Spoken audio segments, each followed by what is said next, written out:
Okay, I'm excited because we always talk about how the home building and remodeling show, we're on a mission to change the narrative about construction and construction workers, remodeling, home building, our industry. And we've been working diligently here at the Kirby companies to make our companies better. And we talk about having a standard. The standard is the minimum. To be honest, we want to go above and beyond for our clients, for our employees, for anybody who comes in contact with us out in the community. And so this week, what we've been working on, and I'll share all of this, especially with our subscribers that are subscribed to us via Instagram, TikTok, Facebook, all of our social media platforms, some of the very specific things that are on the checklist that we use in our day-to-day operations, whether it's home building, remodeling, what we do for our apprentices, things like that. I'm going to go over that stuff, but that's going to be mainly for our subscribers because we put a lot of time, effort, and energy into creating these sheets to make our companies better. And so that's a value add for our subscribers. So I'm going to talk about it generally here, but the templates and everything, you can actually get those or purchase those through our website.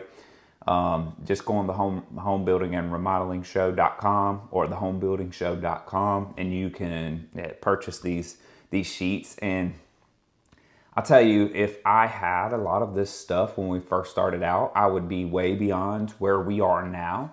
We're successful in that I define success as what the people who surround me, what they are doing, and it's not necessarily all about the money in entrepreneurship. Of course, money is the fuel, but the fuel to what? And that's what you've got to ask yourself. So for us, we're contractors, but this applies to business in general.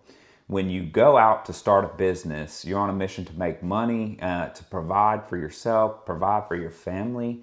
And again, when you start to grow, that money just becomes the fuel and you have to manage it right. Just like you can't let your car get to E, you can't let your money pot get to nothing or you won't be able to survive.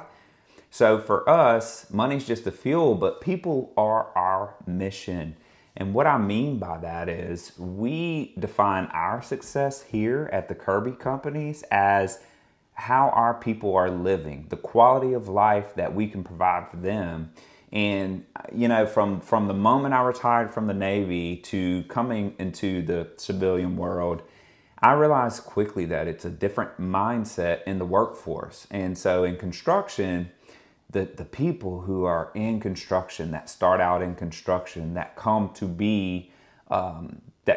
us at looking for jobs is very similar to what I saw in the Navy, in the military, in that it's a very diverse population. And so when you're in the Navy, you see people from all over the world and they come together for a common purpose, a common mission, and they make stuff happen beyond what I've ever imagined. I've seen people do coming from different backgrounds, different ethnicities, different socioeconomic places, socioeconomic statuses come together for a common bond. And so in construction, it's the same thing. And what we're trying to do is balance how people look at construction as their primary job versus, it's just something that they want to do because they can't do anything else or they think they can't do anything else. And it's a low barrier to entry. So what we're doing at the Kirby companies is we're trying to demonstrate, show how you can take a individual contracting business and turn it into a bigger growing company that is successful. And exactly how to do that, we're still learning ourselves. We've been blessed and now we have over 30 people that are a part of the companies we've built.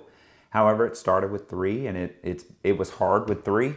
It's hard with 30. And we're going to continue to grow, but we have found some things that have helped us sustain and grow, and we want to share that. But over time, I mean, it's taken years of experience in doing that. And so that's why these things that I show or talk about aren't necessarily for everyone. It is, you know, it's something that adds value to your business. So anyway, so what we've been working on here at the Kirby Companies is, first we'll talk about the job site check sheet. Here you go. And so this is inside of our binder here. And, you know, we're going to give you best tips and practices. This is one of those that we've kind of developed over time. And essentially what it is, and you see the lanyard here, okay? And this right here, the ring, I mean, and we're going to put a lanyard on it, and we're going to put this on every job site. So if you don't know, we do home building and remodeling and interior design. And we want this to be visible to our crews. We run, you know, crews out in the field. There's multiple crews that work directly for us, and our crew leaders are responsible for this. And what it is a daily checklist, beginning and end. But actually it's a grade sheet. So we are going to hold them accountable using this grade sheet. And what it is things like keeping the job site clean, keeping the job site safe. So there's actually 14 things on this sheet. And if they get below a 10 out of the 14, which would be less than a 70, okay, just in any standard, a C is, you know, the standard. So if they get less than that, once we implement this and moving forward, we're going to hold them accountable for that, because we do want to be better in every aspect of construction. And we want this to be on the job site so the client sees that there's an accountability for our crews, and that they're not just out there doing less than what we demonstrated should be expected as the standard for hiring our companies. And so what we do is we go out there and we check it off right here. You can see these lines, day 1, day 2, and it doesn't have to be days back to back. It could be periodic check-ins throughout the project. But one of our quality control people, our quality control person, will go out and do this, or a project manager will go out and check this off and make sure that they're just, you know, doing. It's got things like if they're playing music, it should be at a tolerable level, different stuff. And I went back and forth about implementing something like this, because, you know, it's hard enough for people to do construction every day out in the field, working. They're working hard, especially demo days during remodeling. And so you think, well, some people are going to see this and say, really, I don't need this. This could be a little bit of micromanagement, but I want people to look at this as you work for a company who cares about their client, who cares about the standard, who cares about, you know, these details are going to make us better. And so I want people who look at this and say, let's go. This is the challenge, and I accept it. And I want to be better. I want to run my crew better. I want my job site better, because sometimes they're out in the field and their head is in the work, and they're not always able to just be mindful of this stuff. So this just gives them a little check sheet to make sure that they're keeping up with everything they need to. Are your tools in the right spot? You know, personal appearance. Are you smoking or vaping within a certain distance of the home? So those are things that we care about, you know, and all of this comes from experience. We've always, you know, ran into some issues or calls about different details that are on this checklist. Again, you can get this template if you become a subscriber to our channel or to our page via Facebook or Instagram, and then we'll put it on our series in TikTok.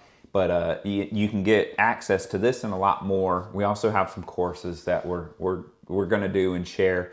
And again, just moving forward with the mission that we want to help other contractors, we want to help other businesses get better, and we're just sharing some of the things that we are actively doing in our companies to do that. So job site checklist, you can keep it simple, start simple. Just have something that holds your crews. If it's you, it helps you as well, just to be mindful of certain things to hold a standard while you're out there doing your work. And so this is an easy way to do it. Just make a little checklist. And since we have multiple crews, I believe we have 5 crews.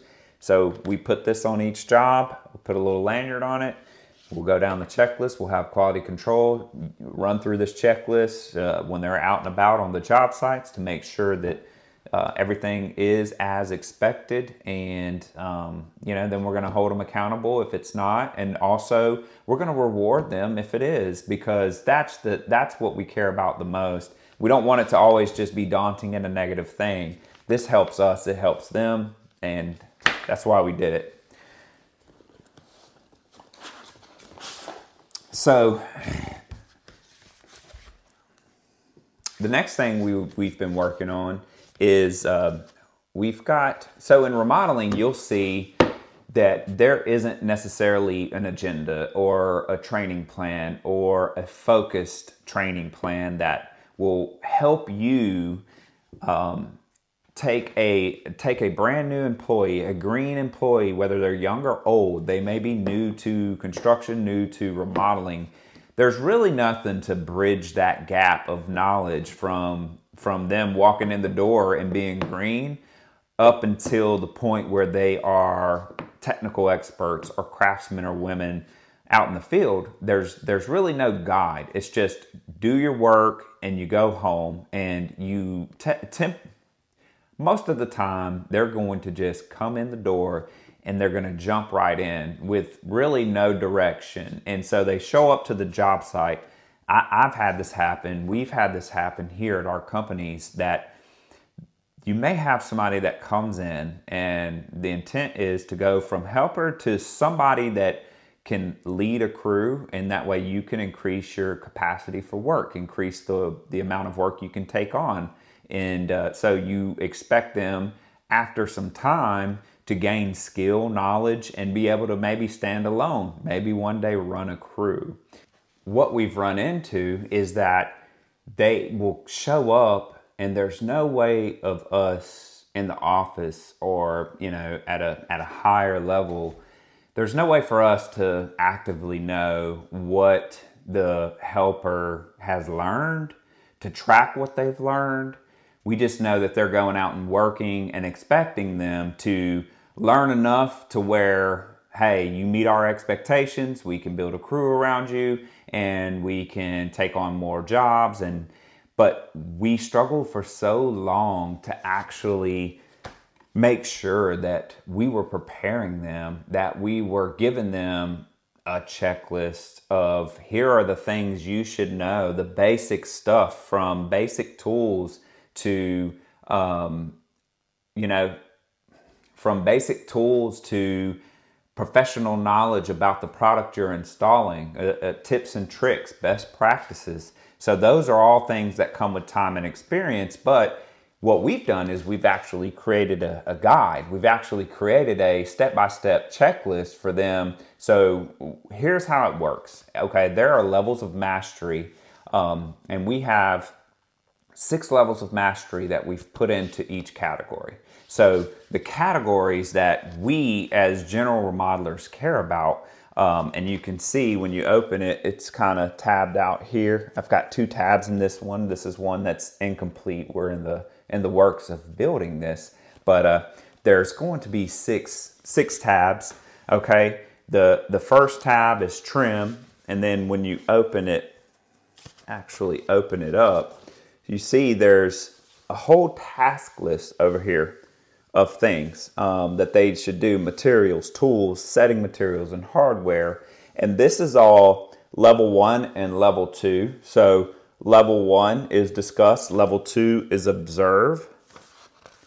And then you flip it, give me a minute. Then you flip it over to level 3, and that is different. That's actually tasks.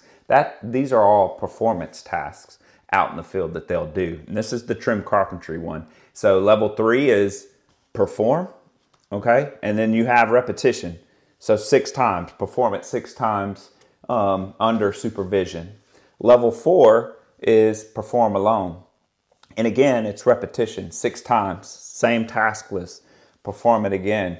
And I'll discuss some of the things that are on here in a minute. But so qualification level 4, and then you flip over again, and then you've got your qualifications level 5 and 6, which is level 5 you can self-correct. So level 3 is perform observed by a supervisor. Level 4 is perform alone.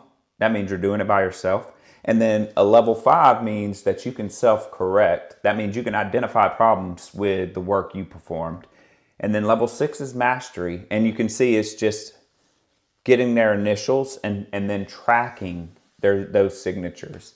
And so some of the tasks that we have on here. So some of the, sorry, let me go back. Some of the, this is the trim carpentry qualification, and some of the, I'm not going to read it all again for our subscribers and that are paying to subscribe to this and that are paying to take our courses and stuff. They can gain access to these sheets that we've built out. But some of the things that we have on here are, you know, discuss rough lumber, discuss finished lumber, discuss different types of lumber, whether it's hardwood, softwood.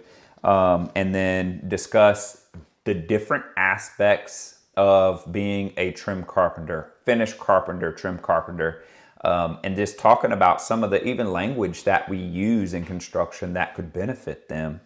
And so level 1 and 2, again, is discuss and observe. And then the task list has things about, you know, discuss saw settings, discuss hand tools commonly used in finish or trim carpentry. Discuss window types, discuss door types, discuss stairs, install. And so when you get to level 3, that's where you start performing. That's where you start the installation, cutting, marking, setting, all of the different details, right? And then each tab, so that's trim carpentry. So as a general remodeler, you've got trim carpentry, and then tile. We do a lot of tile work. And then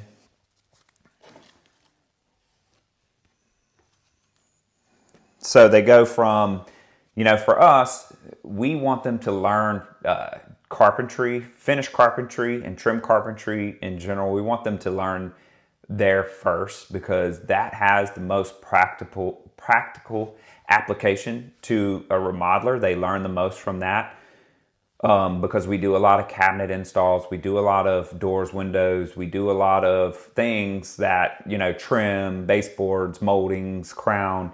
We do a lot of that stuff. As a remodeler, you're always going to do that. And measuring and cutting, and it's precise measuring and cutting as a trim carpenter is so important. And so they go from trim carpentry to tile, okay? And then there's another checklist for tile, signatures they're getting out in the field. And sometimes they're doing these things simultaneously. So our crew leaders can give them signatures as they're going through this. And then they move from, you know, trim, tile to framing, which is more of your general framing and your rough framing. We're going to put out some videos here shortly, some trainings we did for our people on that. And so you've got trim carpentry, you've got tile, you've got general framing rules, basic layout, different things like that, details of framing that you need to know as a remodeler. And then they go into flooring, right? So flooring is all types of flooring, from hardwood to luxury vinyl plank, luxury vinyl tile, to laminate, just any type of flooring that you could think of. We try to take them through and teach them general information, underlayment, different procedures and techniques. And then we go from flooring to paint, and then we teach them different things, different brushes, different roller naps, different types of paint, indoor, outdoor, interior, exterior paint. What do you use on trim versus walls, flat versus a gloss or a satin. And so we're doing some product knowledge in addition to the hands-on training, but it also it's a path. And then from paint, you go into drywall. And any remodeler should know how to do at least a repair on drywall and do it the right way. And so they're learning trim carpentry, they're learning tile, they're learning flooring, they're learning framing, they're learning paint, and they're learning drywall. To me, those are the 6 keys to being a successful remodeler. And what we can do while they're going through and doing these programs, what it does for us and how it benefits us is they're going to gravitate naturally towards one of those 6 trades. And then you're going to get the best of them, because you're going to be able to see, not only are they going to gravitate and start to demonstrate a passion for those trades, but they're also going to be proficient. And so, listen, I don't care if you enjoy painting if the paint looks bad, okay? That doesn't make you a good, just because you're passionate about something doesn't necessarily mean you're going to be good at it. I see it all the time where, well, they care so much and they're such good people, but the bottom line is they aren't skilled. And so you have to match and marry that. And what this does, it gives apprentices the opportunity to learn multiple trades through an apprenticeship and then gravitate towards one. And then we say, okay, once you've discussed and learned, performed a couple of times on each one, well, let's have a conversation about which one do you think you enjoy the most, A. And then also, let's talk to the crew leaders and let's talk about proficiency. And let's talk about whether they believe that you're going to be a good tile installer, or whether you're going to be a good painter, or good at drywall or finish. So this allows us to give them a clear path, okay? They can walk in from day one. They get issued their binder with those 6 trades as a remodeler. It has discuss and observe. It has also, on the discuss and observe side, professional development. That's crucial in our industry. There are so many contractors that don't understand the value of being a state licensed contractor, that don't understand the value or know what the IRC is. And we focus mainly on residential construction. It's huge to understand the code book, to understand permitting, to understand code requirements. It makes you a better contractor. And, for your client, they understand that you are a professional. You are a professional builder, a professional remodeler, okay? You're not just out there doing the work. You understand how to protect them, their job, because you are truly learning.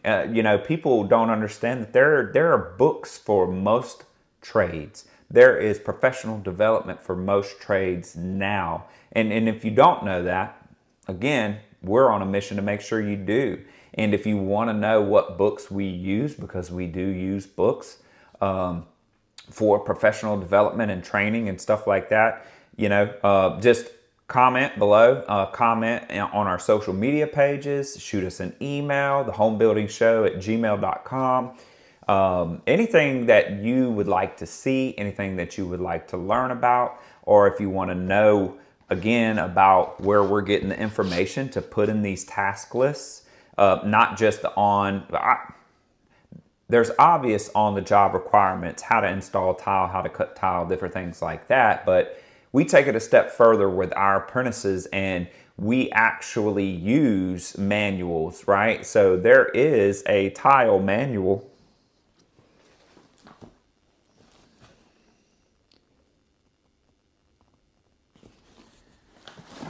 So things like the TCNA for tile, right? This is the handbook for ceramic. This is the handbook for ceramic, glass, stone, tile, and this book is gold. If you don't know, just flip through it. At first, I got a copy of this book through a representative from Schluter, and honestly, it's been sitting for so long. And then a few months ago, I actually started to dig in. I actually started to dig into the manual, the TCNA, and You know, it talks about types of tile, setting materials for tile. It talks about methods of installation. It talks about actual requirements, and you can be really good at installing tile, right? So there's a difference in me buying some tile and putting you on a project, and you show up and the material is there, the setting material is there, and the tile is there, and I tell you this needs to be installed in a shower or on a floor. Well, most people who are new, are underdeveloped, or don't have enough experience are going to say, sure, I'm going to take this, I'm going to use this setting material, I'm going to install this tile that you've got here for me. But are they really going to know or be able to tell the client, or if the client, better yet, if the client bought their own material, are they going to be able to inform the client that the material that they have is right or wrong? Or there are certain types of setting material that should not be used for glass tile installation. Or are you just going to get to work and install it, you know? Or are you going to have the proper tools to install it? Or are you going to have the proper cutting tools? Are you going to have the proper blade types? Are you paying attention to the types of grout that go with the different types of tile? And those are the different, learning the different types of tile is huge. So knowing whether it can go on the floor, whether it can go on the wall, those types of details are the professional details that I'm talking about. And through experience, you can just go out in the field and learn, but are you getting the professional knowledge that you need to be a professional tile installer, a professional painter, knowing the different types of brush? Or do you just go to Sherwin or go wherever, buy a brush, right, and go to paint, not knowing that there are different types of brushes to use for different types of surfaces, for different types of painting. Roller naps, whether it's thick, whether it's smooth, whether it's 18 inches, whether it's 12-inch roller nap, whether, you know, different things, weenie rollers. There's so much knowledge out there that if you're doing both, and that's what we do here, we make sure that this is real world knowledge. So we're teaching them the professional side of what they need to know to be good remodelers. And then we're taking them out in the field and demonstrating that. And so those are some of the things that we're doing here. And it took so much time to get where we are that I want to share the knowledge that we have. So, you know, this is very beginner level stuff that when we do our how-to videos, it is for the person that is brand new to construction, right? That's the only way to do it, because you'll be surprised at how many experienced remodelers come into our field, but yet don't know what the actual code book is, or how to read it, or where to find information. It's always been passed down knowledge. Well, unfortunately, that can get you in hot water, especially if your state has requirements for contractors. Knowing those requirements, you know, it's not as simple as let me come in off the street, right, with no knowledge and just start going to work, because you are liable for that. So please understand that everything we do, there's a rhyme, there's a reason, there's a method, there's a code. There is professional knowledge, whether it be videos, whether it be books, whether it be OJT, on the job training, workshops. There's so much out there, and we're just trying to share as much of it as we can so you can become better contractors, or for the DIYer or for the client. You know, that more knowledge, the better, because you look at it as if a client has more knowledge or learns about your job. Trust me, we've been through it. The clients that are constantly watching YouTube videos, looking over your shoulder while you're on the job site, saying, well, in the video, they didn't do it that way. Or in the video, XYZ. We understand how detrimental that can be, or how aggravating that can be. And that's not what we want to do. But there is value to the client knowing how things are supposed to be. There is value in that, because if you are a contractor who gives a labor-only bid and you want the client to purchase the materials, it's important that they purchase the right thing. That the materials that they get, you know, is it indoor, outdoor, is it interior, exterior paint? You're going to waste time and money if you show up, and especially if you're like us, you're booked out, and you may go a bid on a job and not start that job for 3 or 4 months. And you are wanting the client to have the material, and the client calls you and says, hey, all my materials here, we're ready for you to start the job. And nothing is worse than you waiting to go and start a job. They've got the material and you get there and something is wrong. It aggravates them, it aggravates you, and quite honestly, it messes up the schedule. And so these are all things that we're trying to weed through and help you weed through and give you the voice of experience. From our experience, we're not the best, but we're sharing it with you so you can get out there and say, hey, you know what? Chris talked about this, or one of Chris's people or guests talked about this experience they had. Let me call the client. Let me go over there way before it's time to start the job and check the material they said they bought. That way, I don't wait another 2 months and show up and it's wrong. Let me go over there and check it. It's things as simple as that I want to share with other contractors, people who are DIYers, other clients, to make our job better, to make our job easier. So appreciate all the time, and I look forward to continuing to grow, share knowledge, and change the narrative surrounding construction